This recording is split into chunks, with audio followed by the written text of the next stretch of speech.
आए जो काम श्याम के लिए, हर राष्ट्र भवन की प्रकाश रक्षा के लिए, हर राष्ट्र भवन की प्रकाश रक्षा के लिए, दीवार बने जो उसी सीने की बात कर, दीवार बने जो उसी सीने की बात कर, मुर्दों की तरह दुनिया में जीने की बात कर, मुर्दों की तरह दुनिया में जीने की बात कर,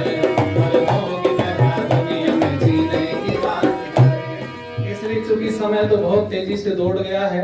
जो समय आपने मेरे लिए निर्धारित किया था उसमें 3 मिनट बची हुई है और 3 मिनट में अपनी बात को विराम की तरफ लेके चलूंगा।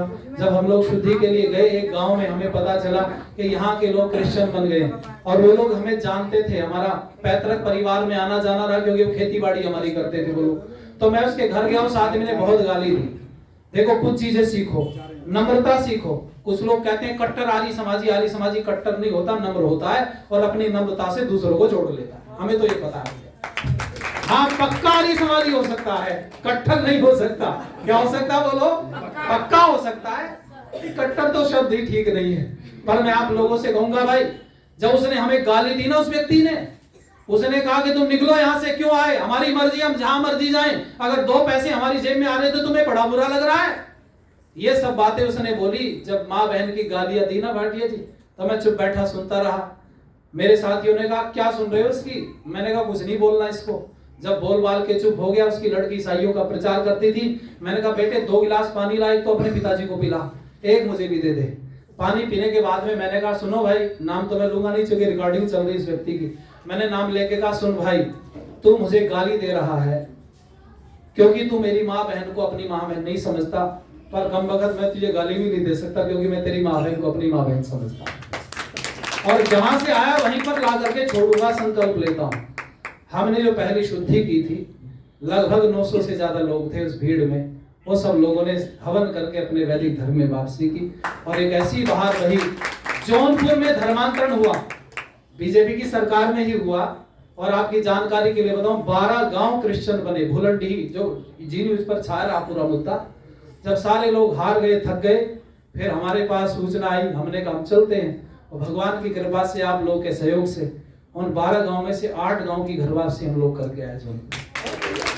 बहुत सारे ऐसे कार्य हैं जो आर्य समाज के नीचे हम लोग बैठ करके कर रहे हैं। आप सब लोग निरंतर हमारे साथ खड़े हैं। मेरे में कोई ताकत नहीं है, अगर आप लोग साथ नहीं दोगे तो ये काम नहीं हो पाएगा। ये चलते चलते लाइनें आप लोगों को बल देंगी। मैंने लिखा था कुछ करना है तो डटकर चल, थोड़ा दुनिया से हटकर चल, इस लीक पर तो सभी चल लेते, तू इतिहास बदल कर चल। राह में राही आराम कैसा, बिन काम के मुकाम कैसा, और जब तक ना मिले मंजिल तो राह में राही आराम कैसा।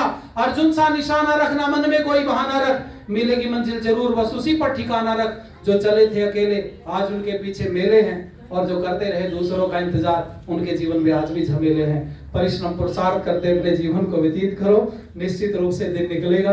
पॉजिटिव सोचो, निगेटिव ना सोचो, विचारधारा को पॉजिटिव लेकर के आओ। और मैं अपनी वाणी को विराम दे रहा हूँ। चलते चलते लोग कहा करते ना, गंगा की कसम तो वो हमारे मेघराज जी थे, वो कहा करते थे गंगा की कसम, यमुना की कसम, ये ताना बाना बदलेगा। तो खुद तो बदल मेरे यार, बदल, फिर देख जमाना बदलेगा। अपने से शुरुआत करें। आपने बहुत धैर्य से सुना, मैं हृदय से आपका आभार व्यक्त करता हूँ। 3 दिन कार्यक्रम और चौथा दिन प्रधान जी का घर। 4 दिन खूब बढ़िया खिलाए पिलाए। हमारी माता जी सुबह सोने से पहले, जागने से पहले सब व्यवस्था कर देती थी। और भाई भाटिया जी से मिलन हो गया इतने वर्ष बाद में, बहुत पुराने हमारे मित्र हैं, मैं सबका धन्यवाद